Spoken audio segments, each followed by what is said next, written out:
ចាអ្នកគ្រូតើអ្នកគ្រូមានកលឹះណាដែរដើម្បីងាយស្រួលក្នុងការសម្រេចអូដូចបញ្ញាប់ចង់ដឹងហ្មងណាលើតែគ្រូលើកមកបញ្ញាប់តែគ្រូប្រាប់មកដឹងចាំការទៀតតែខ្ញុំចង់ដឹងមកខ្ញុំសួរចំណាំមានចាប់អារម្មណ៍ថាហេតុអីបានជាថ្ងៃហ្នឹងអ្នកគ្រូមានកระดาษពណ៌ច្រើននេះច្រើនពណ៌ណាមានទាំងអាតូចមានទាំងអាធំ PMIF អញ្ចឹងរកចំណុចវិជ្ជមានមក plus រកចំណុចអវិជ្ជមាន minus រកចំណុចជាផលប៉ះពាល់ទាំងរយៈពេលខ្លីទាំងរយៈពេលវែងហើយនឹងអារម្មណ៍ចុងក្រោយយើងមានអារម្មណ៍មិនឧបករណ៍នេះអាចថាវាមិនឥតខ្ចោះទេយើងត្រូវការគ្រឿងផ្សំអីផ្សេងៗទៀតប៉ុន្តែអ្នកគួរជឿថាយ៉ាងហោចវាគឺជាការចាប់ផ្ដើមដើម្បីឲ្យយើងថ្លឹងការគិតពិចារណារបស់ខ្លួនឯងកុំឲ្យខ្លួនឯងឆ្លោះមួយខ្លួនឯងហើយកុំឲ្យយើងច្បោកច្បល់នៅពេលដែលយើងចេះសរសេរវាចេញគោលបារបស់យើងនៅពេលដែលយើងនាំវាគិតតាមលំដាប់លំដោយតាមរបៀបរៀបរយវានឹងធ្វើការឲ្យយើងកាន់តែល្អប្រសើរជាងមុនព្រោះយើងនិយាយគ្នានេះគឺគន្លឹះនៅក្នុងការសម្រេចចិត្តប្រកបដោយប្រសិទ្ធភាពពេលខ្លះសួរអ្នកដទៃផ្សេងទៀតគេឈរលើមូលដ្ឋានព័ត៌មានដែលគេមានបទពិសោធន៍ដែលគេមានគេប្រកាសជាឆ្លើយអញ្ចឹងឯងប៉ុន្តែយើងខ្លួនឯងចុងក្រោយយើងគឺជាអ្នកសម្រេចចិត្តចុងក្រោយយើងគឺជាអ្នកទទួលខុសត្រូវចំពោះលទ្ធផលរបស់យើងពីព្រោះការសម្រេចចិត្តដូចលើកមិនអញ្ចឹងតាំងពីបើកភ្នែករហូតដល់បិទភ្នែកទៅវិញពោពេញដោយការសម្រេចចិត្តអានឹងយើងរាប់ថាមួយថ្ងៃផងចុះតម្រាំមួយទឹកមួយខែមួយឆ្នាំការសម្រេចចិត្តខ្លះសម្រេចចិត្តថ្ងៃហ្នឹងត្រូវលទ្ធផលបន្តរហូតដល់10ឆ្នាំក្រោយចាបើមានផលជះល្អវានឹងល្អឃើញល្អនៅ10ឆ្នាំក្រោយប៉ុន្តែបើសិនជាផលជះមិនល្អ10ឆ្នាំក្រោយមិនឃើញផលជះហ្នឹងហើយយើងអត់ដឹងទេថាហេតុអីបានមានរឿងហ្នឹងកើតឡើងមកពីយើងបានសម្រេចចិត្តបែបហ្នឹងកាលពី10ឆ្នាំមុន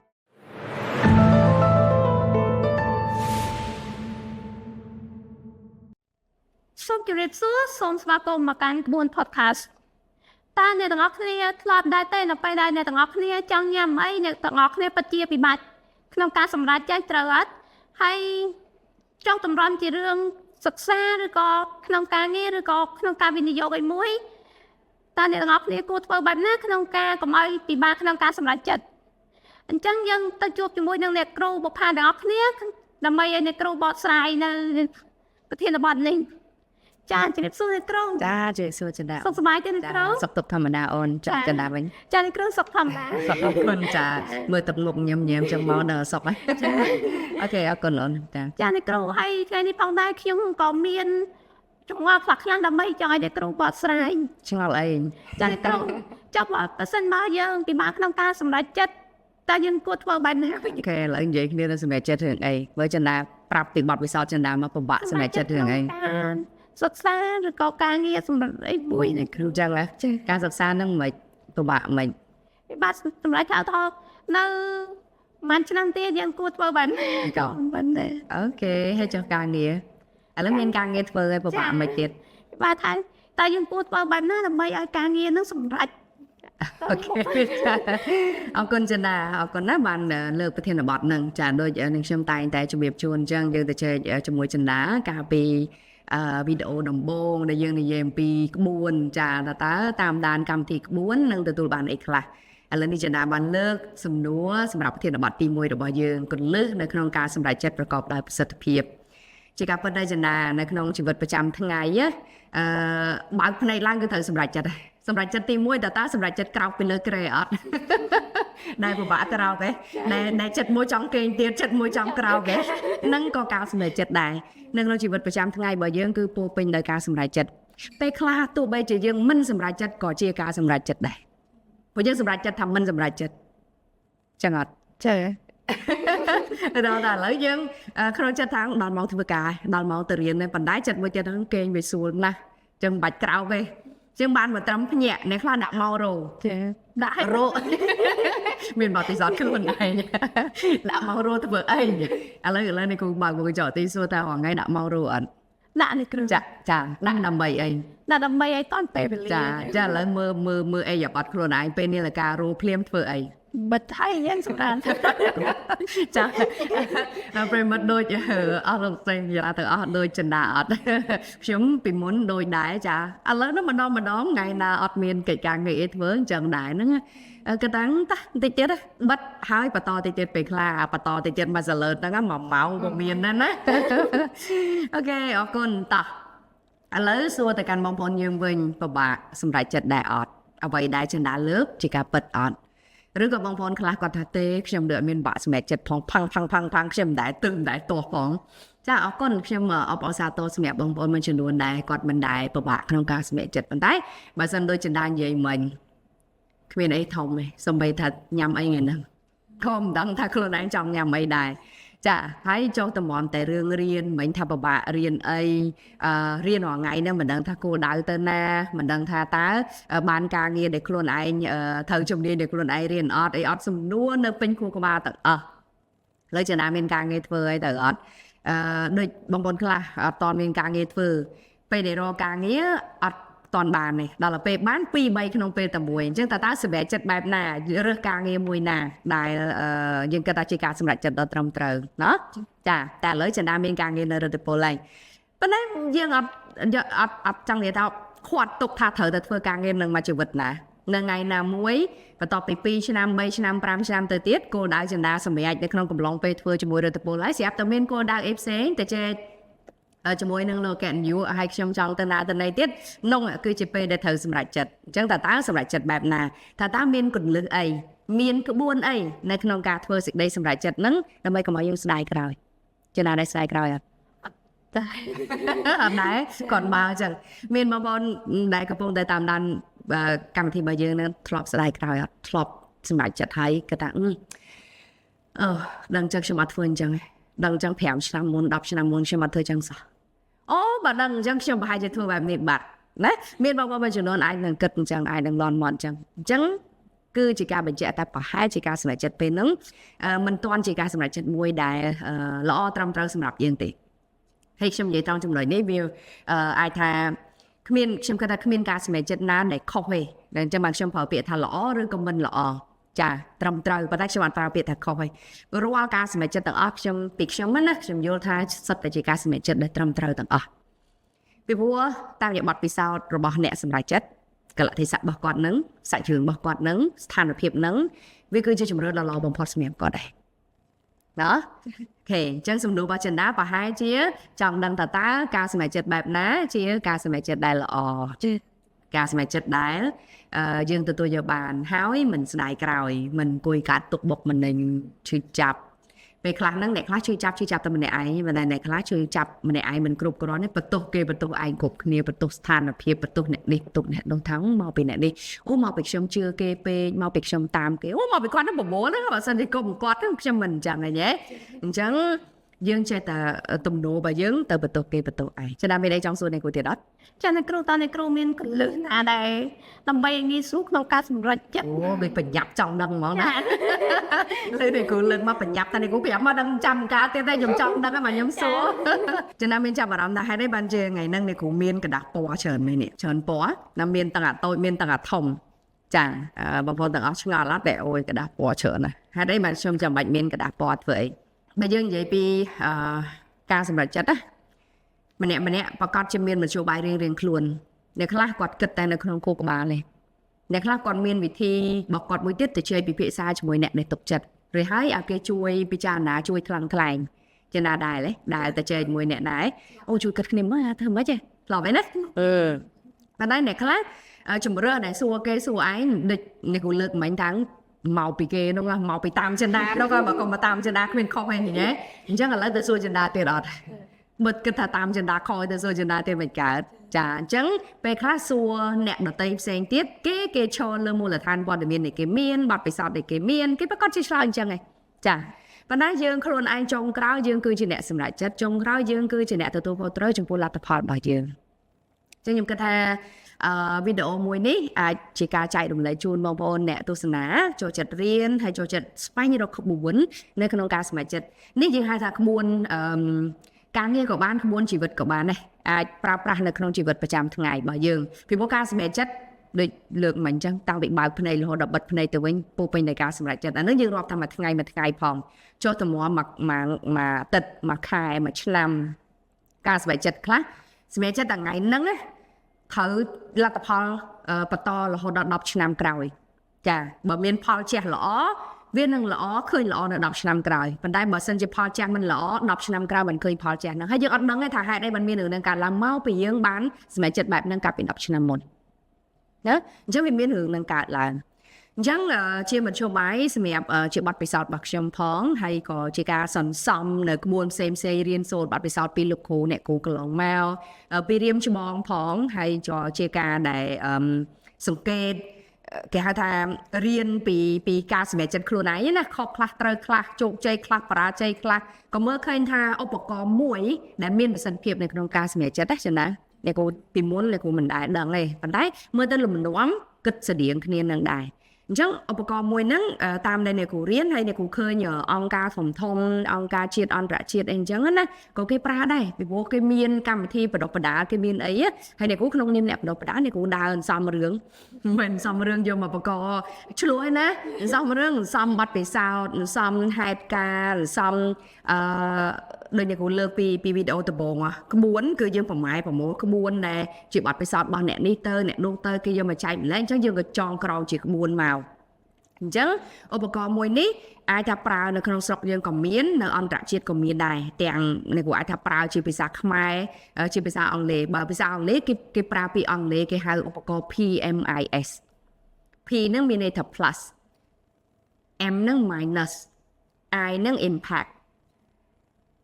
F នឹង feeling អង់គ្លេសទៅមកប្រើសិនណា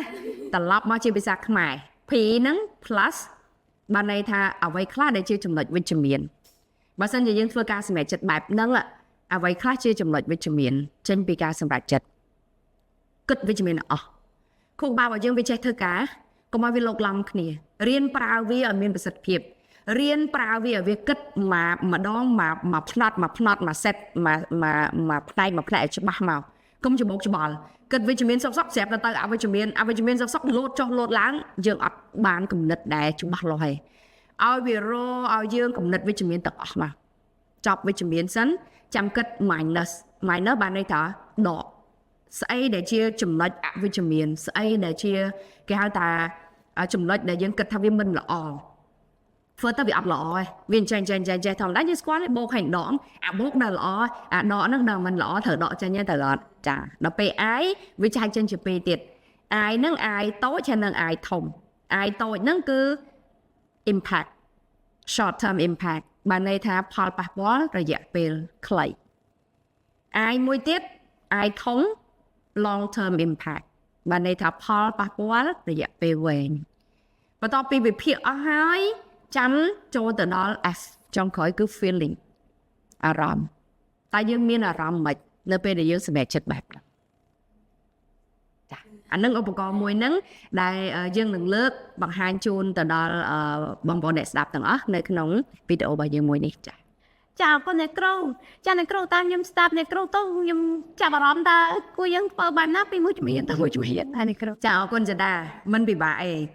ឃើញអ្នកគ្រូយកกระดาษពណ៌មកគឺអ្នកគ្រូត្រៀមសម្រាប់បង្ហាញទាំងចន្ទាបង្ហាញទាំងបងប្អូនអ្នកទស្សនាទាំងអស់ពណ៌មានច្រើនបងប្អូនខ្លះបើសិនជាអត់មានកระดาษពណ៌អញ្ចឹងទេបងប្អូនអាចប្រើกระดาษសបានអត់អីទេរាមសតែដោយសារតែខ្ញុំជាអ្នកបដិបដាអញ្ចឹងខ្ញុំមានទាំងអស់ឧបករណ៍សម្ភារៈអីផ្សេងបងប្អូនប្រើกระดาษសក៏បានដែរអញ្ចឹងយ៉ាងហោចដើម្បីឲ្យយើងវិភាគពិចារណាទៅលើរឿងអីមួយប្រើกระดาษ4សន្លឹកទៅណាសន្លឹកទី1គឺជាសន្លឹកដែលនិយាយពី plus វិជ្ជមានសន្លឹកទី2គឺនិយាយពីអវិជ្ជមានចាអ្នកគ្រូក្បួនហ្នឹងខ្ញុំទៅលើតាអ្នកគ្រូអាចបញ្ជាបន្ថែមទៀតបានទេអ្នកគ្រូចាអរគុណត្រៀមហើយតាចំណាដោយអ្នកគ្រូបានបញ្ជាក់ថាអ្នកគ្រូយកกระดาษពណ៌មកថ្ងៃហ្នឹងគឺមានបំណងចង់ចែករំលែកនឹងឯងអញ្ចឹងមុននេះនិយាយពី PMIF plus អញ្ចឹងបើនេះអ្នកគ្រូអាចបង្ហាញនៅនេះមកហើយវិជ្ជមានមុននឹងធ្វើការសម្រេចចិត្តយើងត្រូវរកចំណុចវិជ្ជមានអស់សិនណាវាសាអង់គ្លេសថា plus នឹងឯងហើយយើងអាចបើមានកระดาษពណ៌អញ្ចឹងប្រើទៅបើវិជ្ជមានយើងប្រើពណ៌ខៀវអញ្ចឹងទៅទី2 minus អវិជ្ជមានអញ្ចឹងអវិជ្ជមានហ្នឹងស្អីខ្លះប្រើពណ៌ក្រហម stop ព្រោះហ្នឹងវានឹងប្រឈប់យើងបន្តមកទៀតផលប៉ះពាល់នេះដូចភ្លើងលឿងហ្នឹងណាភ្លើងលឿងថាវាអាចប៉ះអីខ្លះចាផលប៉ះពាល់ដូចអ្នកគ្រូលើកមកអញ្ចឹងវាមានផលប៉ះពាល់រយៈពេលខ្លីហើយនិងផលប៉ះពាល់រយៈពេលវែងបន្តមកទៀតអារម្មណ៍យើងមានអារម្មណ៍មិនជាមួយនឹងការសម្រេចចិត្តបែបហ្នឹងចា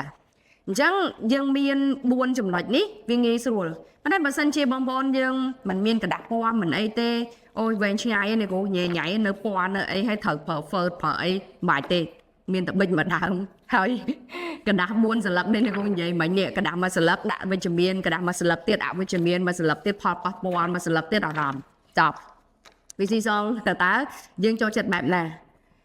ในครั้งก่อนไอ้หนึ่งประกายมือในครูทั้งใส่เด็กปงบาสมัยเจ็ดพอนั้นเรากระดับปอนนะไอ้เวชชัยโอเคแบบนั้นก็บ้านนั่นไอ้เต้ก่อนในครูโยกระดับปอนเมาส์จังบางแห่งปีระเบียบในการเฟอร์การระบบครูกบายืง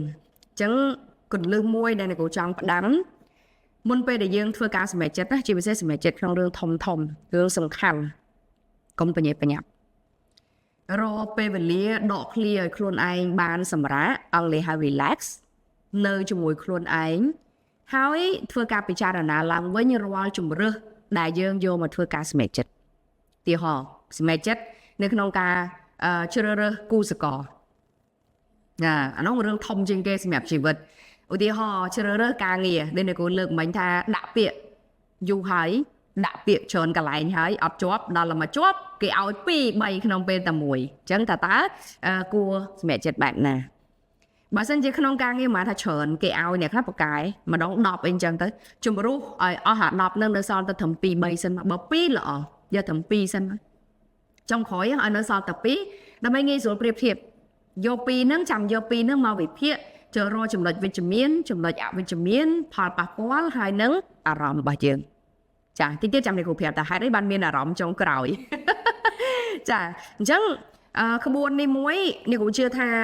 ช่วยแต่เราบางคนเยอะได้ปีบาทในขนมการสมัยเจ็ดนั่นนะโยตัวปลาบางสมัยเจ็ดขนมชีวิตสมัยเจ็ดการศึกษาเรื่องมุกจุ่มเนียงกับดาวดิปอนได้จับปีวิทยาลัยเหมือนดังทารุจุ่มเนียงไอ้กอดมือประตูบกอดปากกายในขนมบุกเชียนนี่มือนิเตะบกอดบุกเชียนนี่นิเตะเอบีเองจังเตอร์มือแต่นิเตะมันประกาศท่าโดยจะไว้ได้ครูนายจางเลยเธอเปรียบเทียบมวยกูดาวเธอไอเฉินติดจังเปรียบเทียบให้จงกร้อยเธอปราอุปกรณ์มวยในติดนำไปทำการสำเร็จจัดการเรียกก่อนจังจุดเริ่มเอฟเซนติดในกูปราอุปกรณ์ในบ้านเฉินนะบ้านกูเปลืองให้ในไปเดี๋ยวยังเฟ้อรอกระไหลรอไปเรียนนะยังเนยจมวยครูนายการสำเร็จจัดนั่นแหละบางสมัยจัดเรื่องครูนายมันเนี่ยไอเนยแต่มันเนี่ยไอบ้านเลยมันจะบันเมียนเนี่ยนะดอตไตกลายไปเยอะไงพี่บัวท่าnơi chúng tôi kẹp sen tiết vì anh là yên dù bỏ đây này còn lơ chân kéo dù bỏ vì chưa cùng đất bạc kề và đại dương chỉ đẹp mẹ chật chân cất khuôn anh mình nói dương bạc cài công cái hai ta ông lấy ăn đợi estimate á công mơ sao sầm mặt khiếp đỏ cha bạc khu của ba dương nếu bây giờ chơi prao vì chơi thơ cao dương đó sầm khăn là dương cất nên còn mình cất này khác chơi cất công chơi tạc chơi hay không biết sao bán phở tay công chơi quay cấtហើយរកឲ្យឃើញចំណុចវិជ្ជមាននឹងមកណាអាចព្រោះដោយសារតែវីដេអូរបស់យើងនិយាយជាទូទៅចឹងបើសិនជាមានពេលវេលាច្រើនហើយបើសិនជាបងប្អូនដែលគាត់តាមដានអ្នកគ្រូឬក៏ធ្លាប់ចូលរួមវគ្គបណ្ដុះបណ្ដាលរបស់អ្នកគ្រូនៅក្នុងវគ្គដែលយើងបរៀនពីការគិតប្រកបដោយភាពស៊ីជម្រៅនិងគ្រប់ជ្រុងជ្រោយអង់គ្លេសហៅ critical thinking អញ្ចឹងគាត់នឹងឃើញឧបករណ៍ទាំងអស់ហ្នឹងឬក៏ឧបករណ៍នៅក្នុងការសម្របសម្រួលអីគឺគាត់ដឹងហើយតាមដានទៅអាចនឹងឃើញអ្នកគ្រូបរៀនតែដែរនៅក្នុងវីដេអូនេះយ៉ាងហោចអ្នកគ្រូអាចនឹងឥឡូវដោយសារចំណាសួរមិញពីរឿងការសិក្សាពីរឿងអីអញ្ចឹងណាឥឡូវទៅហៅថាឥឡូវយើងរើសជំនាញយើងខ្លួនឯងយើងគិតថាយើងបកកែទៅលើមុខវិជ្ជាខ្មែរប៉ុន្តែដើម្បីឲ្យយើងអាចប្រឡងបានអាហារូបករណ៍ទៅរៀននៅក្រៅប្រទេសឬក៏អីចាំបាច់ត្រូវការគណិតវិទ្យាឬក៏ភាសាបរទេសថែមទៀតមិនឬនឹងមកពីហ្នឹងគឺចាំបាច់ក្រៅពីហ្នឹងជំនាញអីផ្សេងទៀតដែលតាក់ទងជាមួយមុខវិជ្ជាដែលយើងត្រូវទៅសិក្សាឃើញទេអញ្ចឹងតើយើងគួរសម្រេចចិត្តបែបណាសម្រេចចិត្តរៀនទៅតាមកម្មវិធីដែលយើងអាចទៅបាននៅក្នុងប្រទេសចង់និយាយថាយើងសម្រេចចិត្តថាយើងស្រឡាញ់មុខវិជ្ជាខ្មែរយើងបកកាយខ្មែរយើងទៅរៀនជំនាញណាដែលត្រូវនៅមុខវិជ្ជាយើងឬក៏គោលដៅរបស់យើងចង់ទៅរៀននៅក្រៅប្រទេសយើងត្រូវប្រឹងរៀនគណិតវិទ្យាហើយនឹងប្រឹងបំពេញភាសាអង់គ្លេសថែមទៀតឬក៏បែបណាប៉ុន្តែយើងវាបន្ទិញបន្ទងខ្លួនឯងខ្ជិលចឹងហីខ្ជិលរៀនណានៅប្រឡងណាអូគេយកបន្ទុកកម្រិតនេះកម្រិតនោះអូម៉ោងគណិតវិទ្យាឈឺក្បាលចង់រំញឹមមិនបានចឹងឃើញចាញ់មកឲ្យទាំងចំណុចវិជ្ជមានទាំងចំណុចអវិជ្ជមានណាអញ្ចឹងលំនាំនៅក្នុងការគិត PMIF ហ្នឹងណាកុំឲ្យយើងច្បោកច្បល់គ គិតគួរគិតទេប៉ុន្តែបើយើងអត់មានរបៀបគិតហើយយើងអត់ធ្វើតាមលំដាប់លំដោយវាយើងនឹងច្បោកច្បល់បន្តិចនិយាយថាខ្ញុំចង់ទៅក្រៅប្រទេសដែរប៉ុន្តែខ្ញុំអត់ចេះគណិតជាផងអូខ្ញុំចង់ទៅក្រៅប្រទេសដែរតែខ្ញុំអត់ចេះអង់គ្លេសផងខ្ញុំបកកាយខ្មែរចង់ខ្ញុំរៀនមុខវិជ្ជានេះវិញខ្ញុំអាចបរៀនអក្សរសាស្ត្រខ្មែរឬក៏អីអញ្ចឹងទៅប៉ុន្តែខ្ញុំអត់ចង់ធ្វើគ្រូបរៀនផងបើទៀងបតងខ្លួនឯងឃើញអត់អញ្ចឹងប្រើឧបករណ៍នេះគឺការពារខ្លួនឯងពីការឆ្លោះជាមួយខ្លួនឯងនិយាយសាមញ្ញកុំឲ្យខ្លួនឯងឆ្លោះជាមួយខ្លួនឯងដាក់ឲ្យអស់មកយកជំរើសទី1បើសិនជាខ្ញុំប្រឡងអាហារូបករណ៍ទៅរៀននៅក្រៅប្រទេសមិនថាស្រុកណាទេស្រែកចិត្តស្រុកណាស្រុកដឹងទៅយើងដាក់មកចំណុចល្អទៅរៀននៅក្រៅប្រទេសមានស្អីខ្លះដាក់ឲ្យអស់រាយឲ្យអស់ហើយនៅពេលដែលយើងត្រូវទៅរៀននៅក្រៅប្រទេសតម្រូវឲ្យយើងរៀនមុខវិជ្ជាអីខ្លះទៅសេអស់មកបន្ទាប់ពីនឹងមកចាំយើងអត្តដែរហ្នឹងអត់ទៅរៀនក្រៅប្រទេសដាក់ចំណុចអវិជ្ជមានឲ្យអស់មកអវិជ្ជមានឧទាហរណ៍ថាខ្ញុំទៅកើតទេពីព្រោះខ្ញុំឧស្សាហ៍ឈើអញ្ចឹងខ្ញុំអត់មានណាគេមើលថែខ្ញុំអត់ហ៊ានខ្ញុំអត់ទាន់ទុកចិត្តខ្ញុំអត់ confident ខ្លួនឯង 100% ថាទៅបានទេអូខ្ញុំធ្លាប់ព្យាយាមដែរគណិតជាតែខ្ញុំរៀនអត់បាននិយាយទៅឲ្យតែស្អីដែលអវិជ្ជមានធ្វើមិនកើតដាក់មកទាំងអស់មកកន្លែងអវិជ្ជមានហ្នឹងហើយចាំ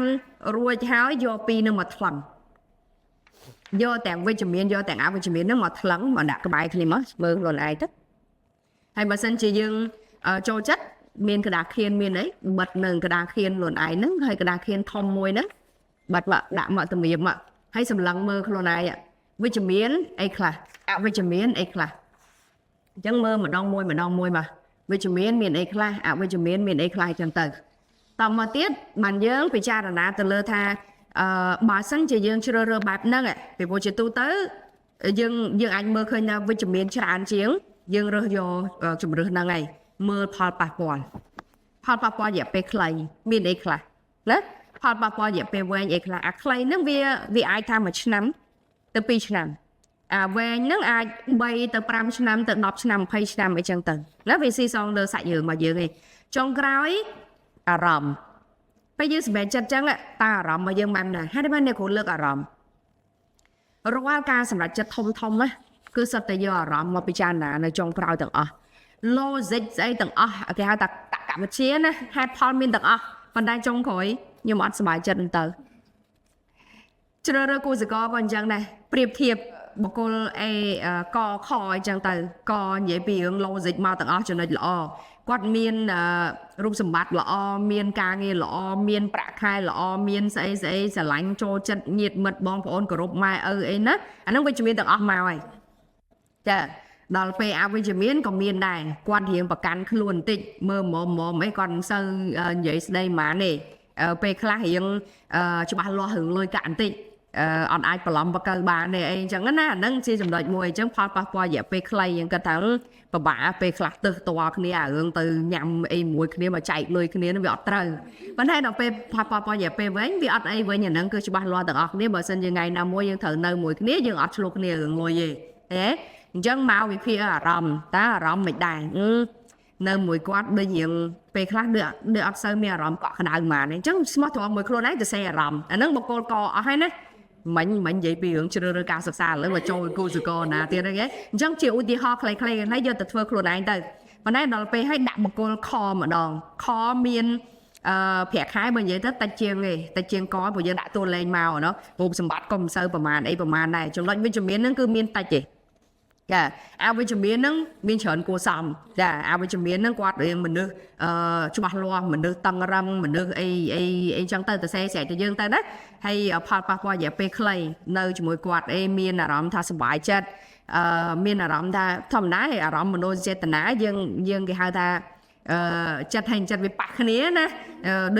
ដូចស៊ីខ្សែគ្នាអញ្ចឹងណាដែលមានអារម្មណ៍ដល់ពេលផលប៉ះពាល់រយៈពេលវែងបើបែបហ្នឹងការរស់នៅមួយគ្នាចុះសម្រងគ្នាយើងចេះអត់អោនឲ្យគ្នាអាហ្នឹងយើងអាចនៅមួយគ្នាបានដែរអាហ្នឹងផលប៉ះពាល់មិនមែនសុទ្ធតែអវិជ្ជមានទេណាវាមានវិជ្ជមានវាមានអវិជ្ជមានដែរដល់ពេលចុងក្រោយអារម្មណ៍នៅជាមួយបុគ្គលខហ្នឹងគឺកក់ក្ដៅខ្លាំងមានអារម្មណ៍ថាមានក្តីសុខមានអារម្មណ៍ថាយើងអាចពឹងពាក់គ្នាយូរអង្វែងបានយកពីរនឹងមកប្រៀបធៀបគ្នាកហើយនឹងខនិយាយពីកបើនិយាយពីរឿងប្រាក់ខែមកអែមហ្មងនិយាយពីរឿងរូបសម្បត្តិមកអែមហ្មងស្អីមកអែមទាំងអស់រឿង logic ហ្នឹងរឿងតក្កវិទ្យាហ្នឹងប៉ុន្តែចុងក្រោយអារម្មណ៍នឹងវានឹងក្របទាំងអស់ ចាំmấy à rầm nơi cho mùi co mình cho nên chăm mấy nơi mùi một con co miên à rầm mấy chà nơi cho mùi bong co cọ cái đau chiên bong kho chẳng mà nơi mùi bong co bỏ xong tôi bong kho cọ cái đau chiên bong co mình khoa tham bong co phẹ khai trơn panna sạch sẵn ha panna rồi còn miên say lọ trơn chiên panna trong cái áo dương được đập à rầm mà dương sầm đại chân rồi bong kho bình đại thế nhé chẳng hai pon năng ấy đây này của bạn lớp à rầm chẳngสรุปទៅសរុបមកឧបករណ៍នៅក្នុងការធ្វើសេចក្តីសម្រេចចិត្តបើសិនជាបងប្អូនចូលចិត្តយកអានឹងទៅប្រើទៅណាអានេះក៏ជាក្បួនមួយដែរចាចាណាចុងក្រោយបានអ្នកគ្រូលើកអារម្មណ៍ហ្នឹងពីព្រោះអារម្មណ៍ហ្នឹងវាគ្របលើអីទាំងអស់អង់គ្លេសហៅ emotion ចុងក្រោយ emotion វានៅតែឈ្នះ logic ចឹង logic ហ្នឹងគឺកតាសំហេតុផលកតាតក្កវិទ្យាអញ្ចឹងអរគុណចំណាបានសួរអ្នកគ្រូជីករឹសជីគល់ចង់ដឹងណាប៉ុណ្ណឹងបានខ្លះនៅបានយកទៅគិតសម្រាប់ចិត្តខ្លះហើយណាចាំយកទៅអនុវត្តទៅកុំតន់អាចជឿខ្ញុំភ្លាមចំណាកុំតន់អាចជឿអ្នកគ្រូភ្លាមគ្រាន់តែថាអីដែលចាំណាអីដែលគួរចាំយកក្បួននឹងទៅក្បួននឹងការសម្រាប់ចិត្ត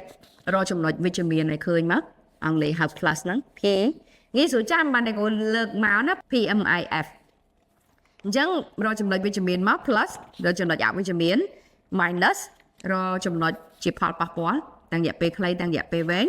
ហើយនឹងអារម្មណ៍ចុងក្រោយយើងមានអារម្មណ៍មិន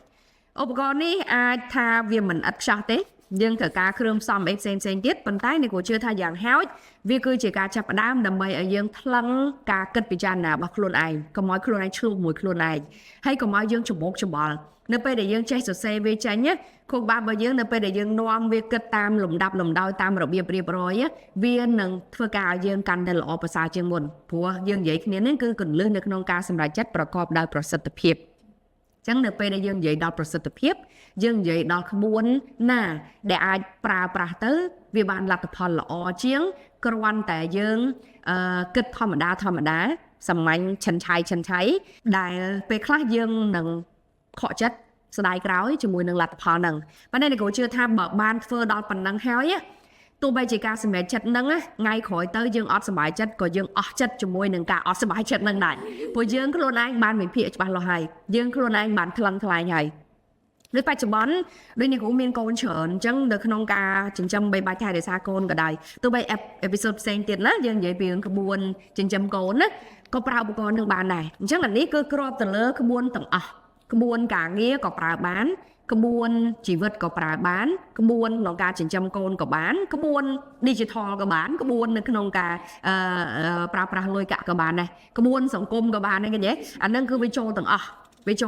យើងយកវាទៅប្រើទៅហើយបងប្អូនចាប់អារម្មណ៍យកវាទៅប្រើហើយដូចខ្ញុំបានលើកអញ្ចឹងអត់មានកระดาษពណ៌កុំខ្វល់ដែរប៊ិចម្ដងกระดาษ4សន្លឹកមកយកវាទៅសរសេរអង្គុយរឿងដែលសំខាន់បំផុតរកពេលវេលាដែលយើងអាចនៅជាមួយខ្លួនឯងកុំឲ្យមានស្អីមករំខានយើងកាលណាដែលមានស្អីរំខានវាធ្វើឲ្យប៉ះពាល់ដល់ការសម្រេចចិត្តដល់ការបញ្ចូលទិន្នន័យការសរសេរទិន្នន័យរបស់យើងហើយការសម្រេចចិត្តការថ្លឹងថ្លែងហ្នឹងក៏វាអាចនឹងប៉ះពាល់ដែរអញ្ចឹងរឿងដែលសំខាន់គឺរឿងត្រង់ហ្នឹងហើយដូចគ្រូលើកមកអញ្ចឹងថាកុំសម្រេចចិត្តទាំងតក់កុហលវិភាគឲ្យច្បាស់លាស់ហើយធ្វើការសម្រេចចិត្តទៅប្រើឧបករណ៍នេះអាចជួយបានចាក៏អ្នកគ្រូខ្ញុំចង់บอกទៅក្រោយបន្តិចថានៅពេលដែលយើងជ្រើសជំនាញឬមិនថាការសិក្សាហ្នឹងបើសិនជាយើងរឹកខុសតើយើងធ្វើយ៉ាងណាកុំឲ្យមានការប៉ះពាល់អារម្មណ៍កុំឲ្យខកចិត្តអូខេអរគុណចំណាចេះសួរសំណួរដេញអ្នកគ្រូទៀតណាពីមុនអ្នកគ្រូបានលើកតាំងពីខាងដើមថាគ្មានការសម្រេចចិត្តណាដែលខុសទេចាំអ្នកគ្រូនិយាយអញ្ចឹងនៅក្នុងវីដេអូមួយនេះអ្វីដែលអ្នកគ្រូនិយាយគឺការសម្រេចចិត្តទាំងអស់សុទ្ធតែជាការសម្រេចចិត្តដែលត្រឹមត្រូវគ្រប់ការសម្រេចចិត្តពីព្រោះថាគ្មានអ្នកណាមកថាឥឡូវចំណាយដែរលេដាក់ផែនការខ្លួនឯងតែថ្ងៃហ្នឹងខ្ញុំត្រូវតែសម្រេចចិត្តឲ្យខុសមកដើរសួរអត់មានអ្នកណាគិតថាខ្ញុំសម្រេចចិត្តខុសហើយនៅពេលដំបូងហ្នឹងរាល់ការសម្រេចចិត្តទាំងអស់គឺដោយសារគាត់យល់ថាជាការត្រឹមត្រូវទើបគាត់សម្រេចចិត្តប៉ុន្តែលទ្ធផលចុងក្រោយទេដែលធ្វើឲ្យគាត់មិនសប្បាយចិត្តលទ្ធផលចុងក្រោយទេដែលគាត់ខកចិត្តហើយគាត់បានទៅដាក់ឈ្មោះការសម្រេចចិត្តនឹងថាខុសទៅទេជាការសម្រេចចិត្តដែលខុសណាអញ្ចឹងអាចថាជាការសម្រេចចិត្តមួយដែលមិនទាន់ត្រឹមត្រូវហើយវាជាការសម្រេចចិត្តមួយដែលធ្វើឲ្យយើងមិនសប្បាយចិត្តដោយចំណាំបានលើកមិញណាតែបិទអេពីសូតក្រោយដែលតកតងទៅនឹងក្បួនជីវិតចា life skill ណាបំណិនជីវិតហ្នឹងអ្នកគ្រូនឹងលើកពីការគ្រប់គ្រងអារម្មណ៍ ចាអញ្ចឹងបើសិនជាចាប់អារម្មណ៍តាមដាននៅវីដេអូក្រោយទៀតដែលយើងនិយាយពីការគ្រប់គ្រងអារម្មណ៍ថាតើធ្វើម៉េចកុំឲ្យអារម្មណ៍យើងខកចិត្តខូចចិត្តចំពោះអីដែលយើងបានសម្រេចទៅហើយរឿងដែលកន្លងហួសហើយមិននិយាយថាឥឡូវយើងសម្រេចចិត្តឲ្យវាខុសធ្វើម៉េចកុំឲ្យយើងខកចិត្តកុំឲ្យកុំឲ្យយើងស្ដាយក្រោយកុំឲ្យយើងអន់ចិត្តអញ្ចឹងចាំអេពីសូតក្រោយចាំវីដេអូក្រោយណាចាំវីដេអូនេះយើងនិយាយអំពីក្បួននៅក្នុងការសម្រេចចិត្តប្រកបដោយប្រសិទ្ធភាពអញ្ចឹងយើងប៉ុណ្ណឹងចឹងណាអរគុណច្រើនទៀតណា ចាសូមអរគុណអ្នកគ្រូសម្រាប់ការបកស្រាយវិធានបទខាងលើនេះហើយក៏សូមអរគុណដល់សម្រាប់អ្នកទស្សនាវីដេអូនេះពីដើមរហូតដល់ចប់យើងនឹងជួបគ្នានៅសប្តាហ៍ក្រោយមួយទៀតចាសូមអរគុណនិងសូមជម្រាបលា